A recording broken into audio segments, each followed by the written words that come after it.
নমস্কার, সৃষ্টি টিভি নিবেদিত স্বাস্থ্য সংক্রান্ত অনুষ্ঠানে আপনাদের সকলকে জানাই স্বাগত। আমি অনুক্তা রয়েছি আপনাদের সঙ্গে, আর আমাদের সঙ্গে রয়েছেন বিশিষ্ট চিকিৎসক Ayan Mukhopadhyay, senior consultant gynaecologist, microsurgery and robotic gynae specialist at Desun hospital, Kolkata. আপনাকে জানাই স্বাগত। আমাদের আজকের আলোচনার বিষয় রোবোটিক্স ইন গাইনোকোলজি। আর এই বিষয়ে আমাদের সঠিকভাবে অবগত করতে এবং বিস্তারিত আলোচনা করতেই আমাদের স্টুডিওয় উপস্থিত হয়েছেন আমাদের আজকের বিশেষজ্ঞ। আপনাদের জানিয়ে রাখি, এই অনুষ্ঠান চলাকালীন স্ক্রিনে দেওয়া নম্বরে ফোন করে আপনারা সরাসরি আমাদের সঙ্গে যোগাযোগ করতে পারেন। এখন আমাদের আজকের আলোচনার মূল বিষয়ে আমরা প্রবেশ করব। আচ্ছা ডাক্তারবাবু, এই রোবোটিক সার্জারি এটা কি? রোবোটিক সার্জারি আরেকটা ইমপ্রুভ প্ল্যাটফর্ম অ্যাকচুয়ালি মাইক্রো সার্জারিটা করার। আচ্ছা, অ্যাকচুয়ালি ওপেন সার্জারিতে কি হতো সবাই জানেন যে ওপেন সার্জারি মানে হচ্ছে পেটটা কাটা হবে, পেটটা কেটে ডাক্তারবাবু হাতটা পেটের ভেতর ঢুকবে এবং সেখানে আঙুলের স্টিচে এটসেট্রা বিভিন্ন কাজ হয়ে তারপর পেটটা বন্ধ করে দেওয়া হবে। এটা হচ্ছে ওপেন সার্জারি। সেরকম মাইক্রো সার্জারি যেটা হলো সেটা হলো যে আমরা ছোট ছোট কিছু ফুটো করছি, পুরো পেটটা কাটা হচ্ছে না, নাভির কাছে ফুটোটা দিয়ে ক্যামেরা ঢুকবে একটা, আর সাইডের ফুটোগুলো দিয়ে বিভিন্ন রকমের লং ইনস্ট্রুমেন্ট ঢুকবে। সেটা আমার হাতে যে কন্ট্রোলটা আছে সার্জেন হিসাবে, সেটা হচ্ছে কাঁচির পেছনটার মতো আমার দুটো আঙুল ঢোকানোর জায়গা আছে। সেটা দিয়ে আমি যখন ইনস্ট্রুমেন্টটা এরম করছি তখন ইনস্ট্রুমেন্টটা টিপটা পেটের ভেতরে এরম করছে। তো বিভিন্ন ধরনের এরকম ধরনের অ্যাক্টিভিটি করবার পরে একটা ওটি কমপ্লিটেড হয়। রোবোটিক সার্জারির যে প্ল্যাটফর্মটা সেটা হচ্ছে যে এই মাইক্রো সার্জারির মতোই সেই ছোট ছোট ফুটো দিয়ে ঢোকা হচ্ছে, আম্বিলিকাস দিয়েই ক্যামেরা ঢোকে, সাইড পোর্ট দিয়েই লং ইনস্ট্রুমেন্ট ঢুকে, কিন্তু সেই লং ইনস্ট্রুমেন্টের পেছনে আমার হাত থাকার জায়গায় লং ইনস্ট্রুমেন্টের পেছনে অ্যাকচুয়ালি অপারেট করছে একটি রোবোটিক হ্যান্ড।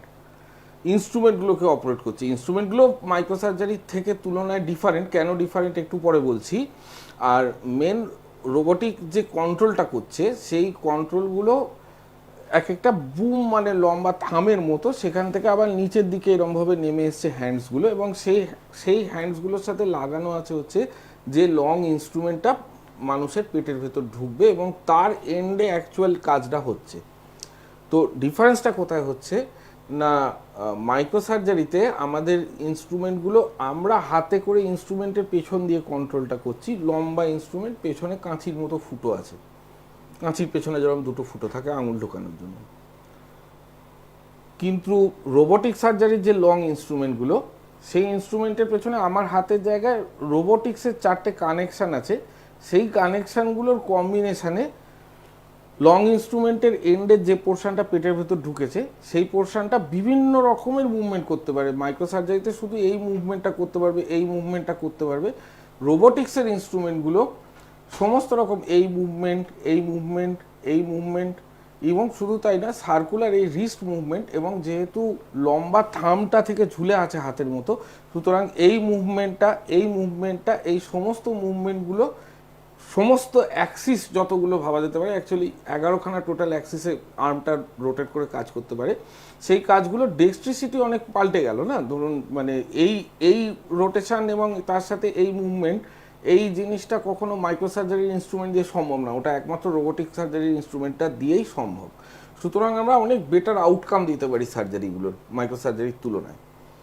আর আরেকটা জায়গা যেটা মেজর ডিফারেন্স আছে সেটা হচ্ছে ভিজিবিলিটি, ভিশনটা।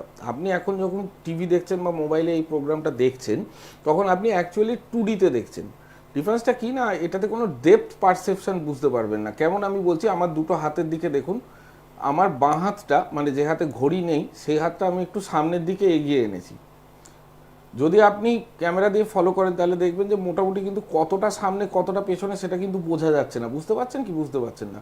কিন্তু যখনই একটা অন্য অ্যাঙ্গেল থেকে দেখা হবে তখন দেখা যাবে যে আমার বাঁ হাতটা কিন্তু পেছনে রয়েছে, ডান হাতটা সামনের দিকে রয়েছে।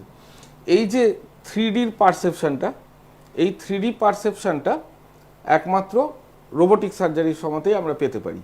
3D ভিশন হওয়ার ফলে আমি কতটা ডিপের মধ্যে ঢুকে গেছি, কতটা ডেপথে ঢুকেছি, কতটা ডেপথে আরও যাব, এই ফিলটা আমি খুব ক্লোজলি পাবো। এবং মাইক্রো সার্জারি যদি আমাকে টিস্যুটা এতটা ডিস্টেন্স থেকে দেখাতে পারে টিভিতে, তাহলে রোবোটিক সার্জারি টিস্যুটা আমাকে এই ডিস্টেন্স থেকে দেখাতে পারছে টিভিতে। এতটাই জুম করবার তার ক্যাপাসিটি। শুধু তাই নয়, মাইক্রোসার্জারির ক্যামেরাটা ডাইরেক্ট সোজা এই সামনে ধরা গ্লাসটাকে শুধু দেখতে পাচ্ছে, কারণ সে সোজা দেখাচ্ছে। রোবোটিক সার্জারির যে ক্যামেরাটা রয়েছে ভেতরে, সেই ক্যামেরাটা ইটসেলফই 3D, তো that camera can also rotate like this, even go like this sideways also, it can show from this angle also.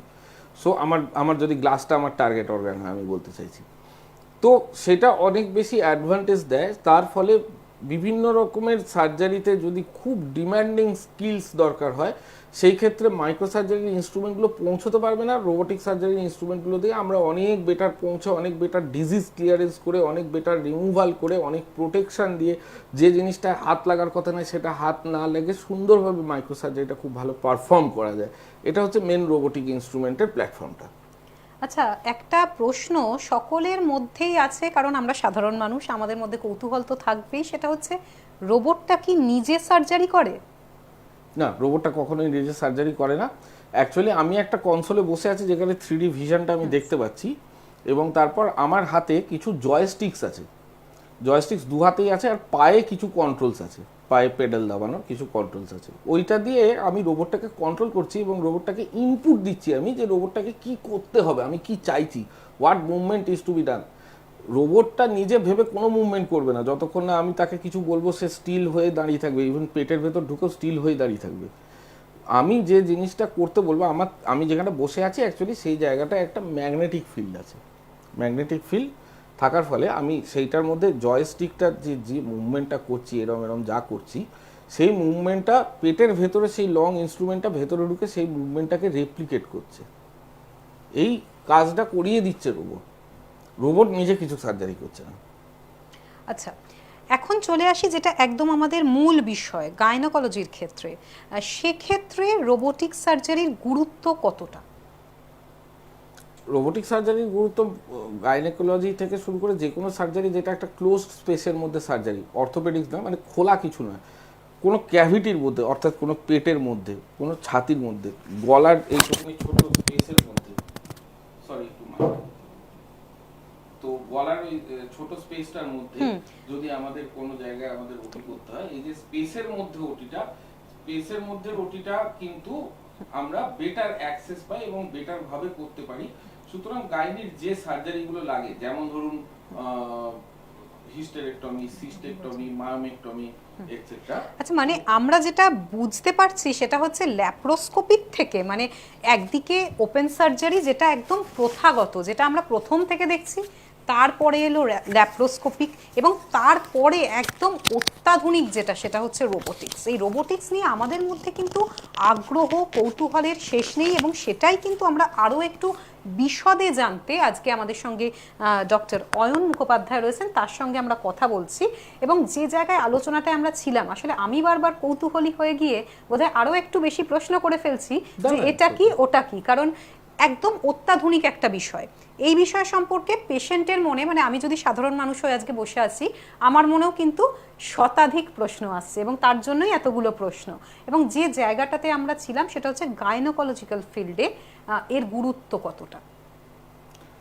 Main হচ্ছে যে গাইনির যে অপারেশনগুলো জেনারেলি লেগে থাকে, যেমন ধরুন ইউটেরাসটা বাদ দিতে হবে, সিস্ট বাদ দিতে হবে, কোনো টিউমার বাদ দিতে হবে, গাইনি ক্যান্সার অনকোলজি সার্জারিগুলো, গাইনির রিলেটেড এন্ডোমেট্রিওসিস বলে যে ডিজিজগুলো হয়, যেখানে স্ট্রাকচারসগুলো তলপেটের মধ্যে বিচ্ছিরিভাবে একে অপরের সাথে চিটে চিপকে থাকবে, সেখানে চকলেট সিস্ট হয়েছে, সেখানে অ্যাডহেশনস হয়েছে, সেগুলোকে ছাড়িয়ে আমাকে খুব ডেঞ্জারাস স্ট্রাকচারসের সামনে দিয়ে কাজ করতে হবে, যেখানে I don't want any injury two ochre to those organs, like ureter আছে নিচে, মূত্রনালী থাকে আমাদের দুদিকে দুটো, কিডনি থেকে যে পাইপটা নিচের দিকে নিয়ে গিয়ে ইউরিনটা ইউরিনারি ব্লাডার অবধি নিয়ে যাচ্ছে, ইউরেটার্স বলে। ইউরেটার্স, তারপর ওখানে তার পেছনে রয়েছে হচ্ছে যে মলদার অর্থাৎ রেকটামের এরিয়া, তার সামনে রয়েছে ইউরিনারি ব্লাডার এরিয়া, ইউরিন যেখানে জমছে। তো এই জিনিসগুলোর কোনো আঘাত না লাগে, কোনো নার্ভ ড্যামেজ না হয়, কোনো জায়গায় কোনো ব্লিডিং না হয়, এরকমভাবে যখন আমরা ওটি করতে হবে বলে সেই পার্টিকুলার পেশেন্টের জন্য দরকার, সেই ডিজিজটা রিমুভালের জন্য দরকার, সেখানে অবশ্যই আমাদের এই প্ল্যাটফর্মটা মোর ফেভারেবল আউটকাম দেয় দেন মাইক্রোসার্জারি প্লেন ল্যাপ্রোস্কোপি। আচ্ছা, এই ল্যাপ্রোস্কোপি তো আমরা এতদিন অনেকটা অ্যাকাস্টমড, এবার নতুনভাবে এসেছে রোবোটিক্স। এই রোবোটিক্স সার্জারি নিয়ে যেহেতু নতুন বিষয়, অনেকের মনে অনেক ভয় এবং আশঙ্কা রয়েছে। ডাক্তারবাবু, এই বিষয়ে কি বলবেন, যে ভয় পাওয়া কতটা সঙ্গত? আমি যেটা উল্টো কথা বলবো সেটা হচ্ছে যে ভয়, টেকনোলজি আবিষ্কার হয়েছিল ভয়টাকে কমানোর জন্য। ভয় সব কিছুতে থাকবে, ভয় কখনো জিরো হবে না। বাট যদি আপনি বলেন যে ওপেন সার্জারির ভয় ভার্সাস মাইক্রো সার্জারির ভয় ভার্সাস রোবোটিক সার্জারির ভয়, তো আমি যেটা বলবো সেটা হচ্ছে যে রোবোটিক সার্জারি এখনো পর্যন্ত আবিষ্কার হওয়া দ্য লেটেস্ট টেকনোলজি, সুতরাং robotic surgery is the safest form of surgery. কিরকম একটা কম্প্যারিজন দিলে বেটার হয় সেটা হচ্ছে যে ধরুন আপনাকে বম্বে আজকে বিকেলে যেতেই হবে, এই কথাটার এক্সপ্লোরেশন করছি আমি এইভাবে যে আপনাকে সার্জারিটা করতেই হবে, সার্জারিটা ছাড়া এটা ট্রিটমেন্ট নেই, তো করতে হবে। দেন 3টে ফর্ম অ্যাভেলেবেল আছে, এক হচ্ছে যে আপনার ওপেন সার্জারি, 2 হচ্ছে মাইক্রো সার্জারি, 3 হচ্ছে রোবোটিক সার্জারি। তো অটিটা করব না এই অপশানটা যখন নেই তখন আপনাকে একটা চুজ করতে হবে। সেরকমই যদি বম্বে যেতে হয় তাহলে 3টে অপশান আছে, by road, by rail, by flight. Technologically দেখলে ফ্লাইট ইজ সব থেকে সুপিরিয়ার মোস্ট অপশান হচ্ছে ফ্লাইট। তাহলে সেফেস্ট কোনটা হলো? ফ্লাইট। যদি আপনি অ্যাক্সিডেন্ট ডেটা ধরেন গত 50 বছরে, তাহলে flight is your safest mode of travel. সেরকমই ওটি ডেটা ধরলে, সেফটি ডেটা ধরলে robotics is your safest mode of operation. এইবার যেরকম আমার কাছে সামর্থ্য নেই আমি সেই জন্য বাসে যাব, তারপরে আরেকটু সামর্থ্য আছে সেখানে আমি ট্রেনে যাব, তারপর আমার কাছে সামর্থ্যের কোনো ব্যাপার নেই, আমার কাছে সেই পরিমাণ ফান্ড আছে, আমি ফ্লাইটে যাব। এটাও যেমন কনসেপ্ট, সেরকমই আপনার যেটা সমর্থ এবং টাকার ব্যাপারটা যদি কোয়েশ্চেন না ওঠে, শুধু কোয়েশ্চেনটা ওঠে সেফটির ব্যাপারে, তাহলে ডেফিনেটলি রোবোটিক সার্জারি সবসময় সেটা মোর ওয়েলকাম দেন আপনার ওপেন সার্জারি বা micro surgery, because it is the latest technology and this is the best that human kind has got. মানব সভ্যতা এই অবধি টেকনোলজিক্যালি পৌঁছেছে। আমাদের সঙ্গে একজন দর্শক বন্ধু রয়েছে। নমস্কার, কে বলছেন? বলুন বলুন।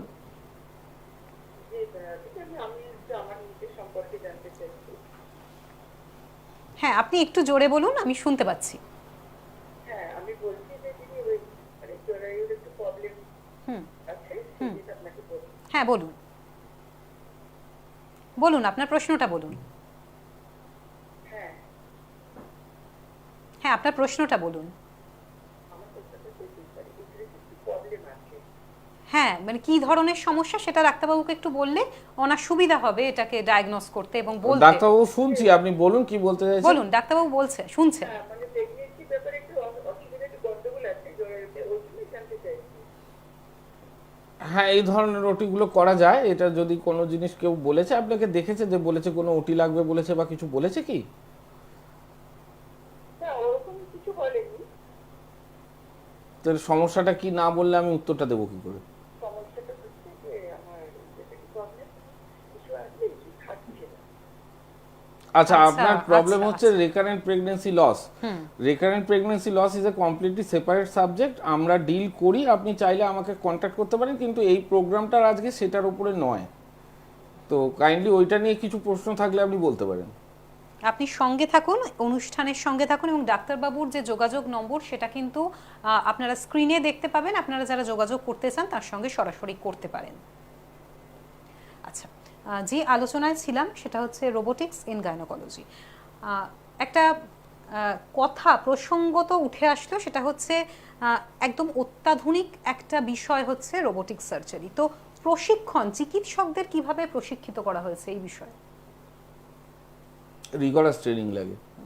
First of all surgical skills তাকে বহু বছর ধরে ডেভেলপ তাকে করতে হয়, তারপরে তাকে মাইক্রো সার্জারি স্কিলস ডেভেলপ করতে হয়, কোনোটাই একে অপরেরকে ছেড়ে হতে পারে না, এবং তারপরে তাকে রোবোটিক্স স্কিলস ডেভেলপ করতে হয়।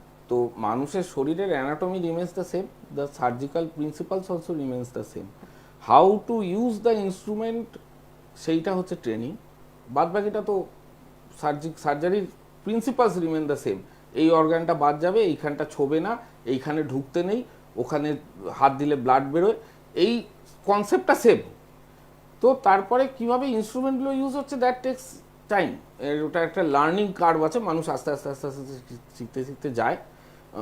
আই এম শিওর সারা পৃথিবী ভর্তি আমার থেকে বেটার শিখে গেছেন এরকম ডক্টরসের অভাব হবে না। আমিও একটা লার্নিং কার্ভের পার্ট, তারাও একটা লার্নিং কার্ভের পার্ট, যে আমার থেকে 10 বছর এগিয়ে আছে সেও লার্নিং কার্ভের পার্ট। আচ্ছা, এই রোবোটিক সার্জারি মানে সবচেয়ে বেশি কাদের জন্য উপযুক্ত? একটা তার মধ্যে কোয়েশ্চেন ছিল, যেটার এই উত্তরটা তার মধ্যে ছিল, সেটা হচ্ছে যে যার ভয় লাগছে। হ্যাঁ, যার ভয় লাগছে। হ্যাঁ, যার ভয় লাগছে ওটি করাতে, তার টেকনোলজির উপরে তাকে she has to ভাউচ for that, যে আমি টেকনোলজিকে ট্রাস্ট করবো, আমার ভয় লাগছে। এক নম্বর, তা ভয় কিসে কিসে লাগতে পারে, এক হচ্ছে যে এই যে গাইনি অর্গানসগুলো, এগুলো তো রিপ্রোডাক্টিভ সিস্টেম, তো ডেফিনেটলি এরকম ধরনের কোনো ওটি যার লাগছে, যার কিনা এখনো পর্যন্ত বেবিজ হয়নি, এখনো একটা হয়েছে আরেকটা চাই etcetera, say concern about her future fertility, সেইটাই ঠিকঠাক করে প্রোটেক্ট করবার আমাদের কেন দেয়। আপনি ফোনটা নিয়ে নিন, তারপর বলছি। আমি ফোনটা নিয়ে নিচ্ছি। আমাদের সঙ্গে একজন দর্শক বন্ধু রয়েছেন। নমস্কার, কে বলছেন? নমস্কার ম্যাডাম, বলুন। আমি ঝাড়গ্রাম জেলার রামগড় থেকে কথা বলছিলাম। বলুন। তো আমার দিদির ঠিক আছে, তো ওর ডিম্বাশয় হয়ে না একটা সিস্ট হয়েছে, এবং সেটা জরায়ুকে অক্ষত রেখে কি সার্জারি করা যাবে? হ্যাঁ, করা যাবে। ইন্ট্রাসের কিছুটা মানে শারীরিকভাবে সমস্যা রয়েছে, মানে পেন হয় মাঝে মধ্যে, তো এটার জন্য ডাক্তারবাবুকে একটু জিজ্ঞাসা করা। সঙ্গে হ্যাঁ, থাকুন করা আপনি। যাবে, অবশ্যই করা যাবে এবং করানো উচিত, এবং এটা স্পেশালিস্ট জায়গায় স্পেশালিস্টদের হাতে। আমি যেখানে রয়েছি ডিসান হসপিটালে আছি, আমি অ্যাকচুয়ালি ডিসান হসপিটালে রোবোটিকের মাধ্যমে অবশ্যই করা যাবে, খুব ভালো আউটকাম দিই আমরা। এই ওটি করছি, গতকালও এই ওটি ছিল, কাল সকালবেলাও এই ওটি আছে।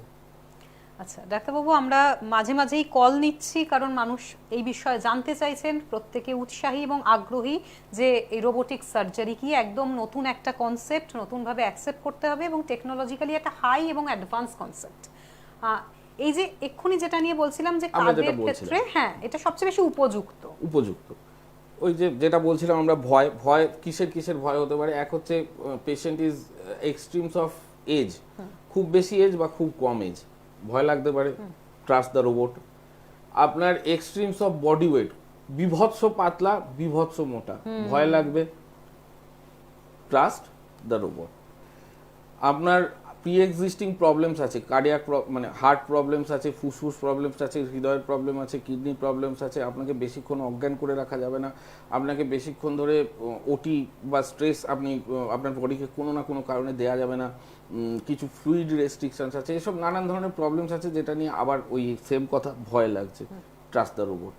আচ্ছা, অ্যাডভান্টেজ রিয়েলি কিসে সবার আগে যেটা আমি বলবো, যে কোনো সাবজেক্টের অঙ্ক সার্জারিগুলো, আমার নিজের সাবজেক্ট নয়, আমি গাইনি, এবং গাইনি অঙ্ক জিনিসটা আলাদা, তাও আমি বলবো যে গাইনির থেকে ফার মোর ইম্পর্ট্যান্ট হচ্ছে অঙ্ক সার্জারির ক্ষেত্রে। অঙ্ক সার্জারিগুলো মানে cancer surgeries are really difficult surgeries, ওখানে if you can afford the robot you really get beautiful results.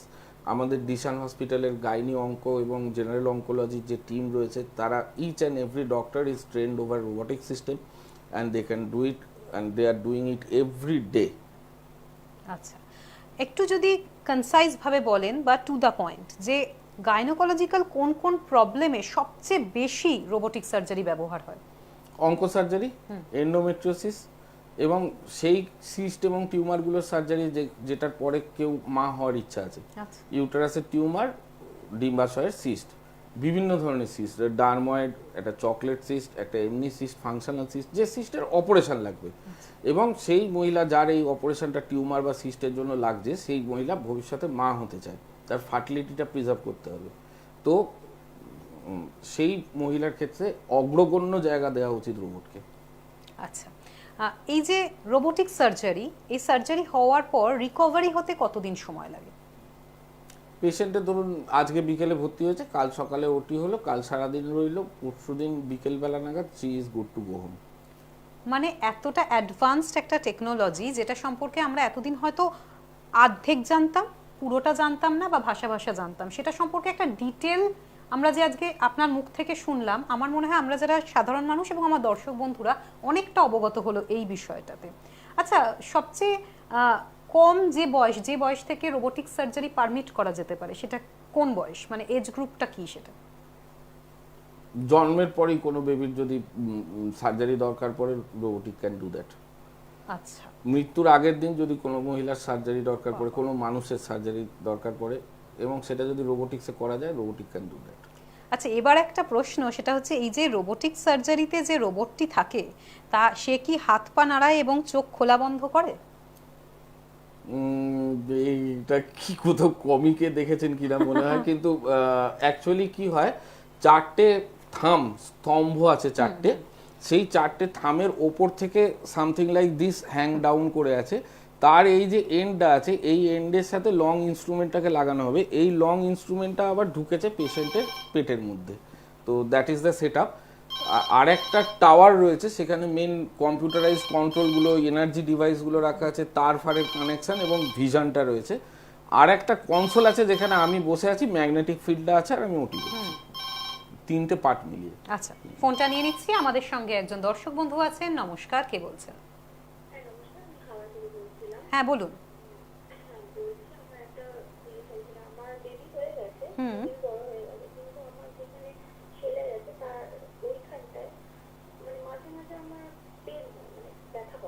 আচ্ছা,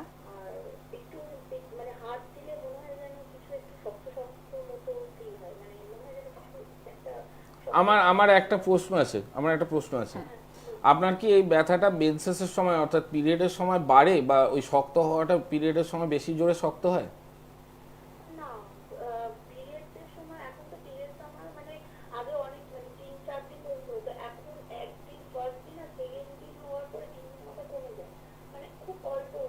আচ্ছা, সেটা দ্বিতীয় কথা। আমি এই যে ব্যথাটার বিষয় জিজ্ঞেস করছি, ঠিক আছে, আপনি অন্তত তলপেটের একটা আল্ট্রাসাউন্ড করান। আপনি ব্যথাটা নিয়ে বলছিলেন ম্যাডাম।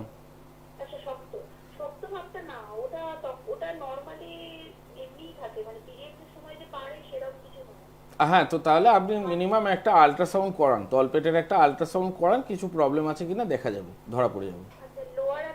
লোয়ার অ্যাবডোমেন করলে যথেষ্ট, দ্যাট ইজ এনাফ। সঙ্গে থাকুন। অনেক অনেক ধন্যবাদ। ডাক্তারবাবু, যে আলোচনায় ছিলাম যে রোবট চোখ বন্ধ করে কিনা, এটা খুব মজা করেই আমরা একটা আলোচনায় ছিলাম। এখন সময় একদম শেষের দিকে ডাক্তারবাবু, আমরা একটা যদি র্যাপিড ফায়ারে চট করে চলে যাই এই রোবোটিক সার্জারি নিয়ে, যত কোয়ারি আছে চট করে একদম যদি আমরা একটু জেনে নিই। রোবোটিক সার্জারি কি সম্পূর্ণ রক্তপাতহীন? না, অল্প, ভীষণ অল্প, ছিটে ফোটা, একদম কম। রোবোটিক সার্জারি কি ব্যথাহীন? না, অল্প, ভীষণ অল্প, ছিটে ফোটা ব্যথা। রোবোটিক সার্জারি কি প্রবীণ নারীদের জন্য উপযুক্ত? উপযুক্ত। রোবোটিক সার্জারির কারণে কি ক্যান্সার ছড়িয়ে পড়তে পারে? না, ছড়িয়ে পড়া ক্যান্সারে সার্জারি জেনারেলি যেটা হয় সেটাতে রোবোটিক সার্জারি বেটার আউটকাম দেয়। আচ্ছা, রোবোটিক সার্জারিতে কি জেনারেল অ্যানাস্থেশিয়া প্রয়োজন? অবশ্যই, তাছাড়া হবেই না। সার্জারির পর আমি কি সিঁড়ি বেয়ে ওঠানামা করতে পারি? 48 ঘন্টা পর। আচ্ছা, গর্ভাবস্থায় কি রোবোটিক সার্জারি করা সম্ভব? গর্ভাবস্থায় যদি কোনো সার্জিক্যাল কিছু ইন্টারভেনশনের দরকার পড়ে, মানে আমাকে কিছু একটা করতে হবে, গর্ভাবস্থায় জরুরি দরকারকালীন কিছু গন্ডগোল হয়েছে, সেখানে সার্জারি লাগবে, robotics can be done and preferred. আচ্ছা, একটি রোবোটিক হিস্টেরেক্টমি করতে কতটা সময় লাগতে পারে? আমার 2 ঘন্টা লাগে। এবার ডেফিনেটলি লোক আছে যারা তার থেকে কম সময় করতে পারবে। আচ্ছা, রোবোটিক সার্জারির পর আমি কি স্বাভাবিক জীবনে ফিরে আসতে পারি? অবশ্যই, তার পরের দিন সকালবেলা অবধি খাওয়া দাওয়া স্টার্ট হয়ে যাবে, বিকেলবেলা থেকে আপনি হসপিটালে বসে ল্যাপটপে ইমেলের উত্তর দেওয়ার মতো অবস্থায় চলে আসবেন। আচ্ছা, রোবোটিক সার্জারি কি হেলথ ইন্স্যুরেন্স বা বীমার আওতাভুক্ত? হাই এন্ড বিমাগুলোর মধ্যে আওতাভুক্ত, এবং সেটা অন্য একটা নামে লেখা থাকে, অ্যাডভান্সড মেডিকেল ট্রিটমেন্ট বলে লেখা থাকে। সেটা প্রসেসিং করবার জন্য আপনারা যে আমি যেখানে আছি ডিসান হসপিটালে, ওখানে টিপিএ ডেস্ক আছে, ওখানে পেপার এবং নিজের পরিচয়পত্র পেপারস যা যা আছে, ডকুমেন্টস পলিসিস যা যা আছে নিয়ে যোগাযোগ করুন, দে উইল গাইড ইউ। আচ্ছা, রোবোটিক সার্জারিতে সার্জন কি দূরে বসে থাকেন না কাছাকাছি থাকেন? সার্জনকে একটু সাফলিং করতে হয়, একবার পেশেন্টের কাছে যেতে হয়, পোর্টের ওখানে যেখানে ঢুকছে সেটা ঠিক করতে হয়, একবার আবার কনসোলে বসে ওটিটাও করতে হয়, দুটোই করতে হয়। আচ্ছা, আজকে অনেকটা জানলাম, বুঝলাম, এবং তার সঙ্গে যেটা প্রত্যেকবার বলি, অনেকটা সচেতন হলাম। আজকের আমাদের এই বিষয়টা ভীষণ ইউনিক ছিল, এবং এই ইউনিক বিষয়, ইউনিক ইনফরমেশন আমরা কিন্তু পেয়ে গেলাম ডাক্তারবাবুর কাছ থেকে। আজকের মতো সময় একদম শেষের দিকে, কিন্তু কথা দিচ্ছি আবার ফিরবো খুব তাড়াতাড়ি নতুন পর্ব নিয়ে, নতুন অতিথি নিয়ে। ততক্ষণ সুস্থ থাকুন, ভালো থাকুন, আর দেখতে থাকুন সৃষ্টি টিভি।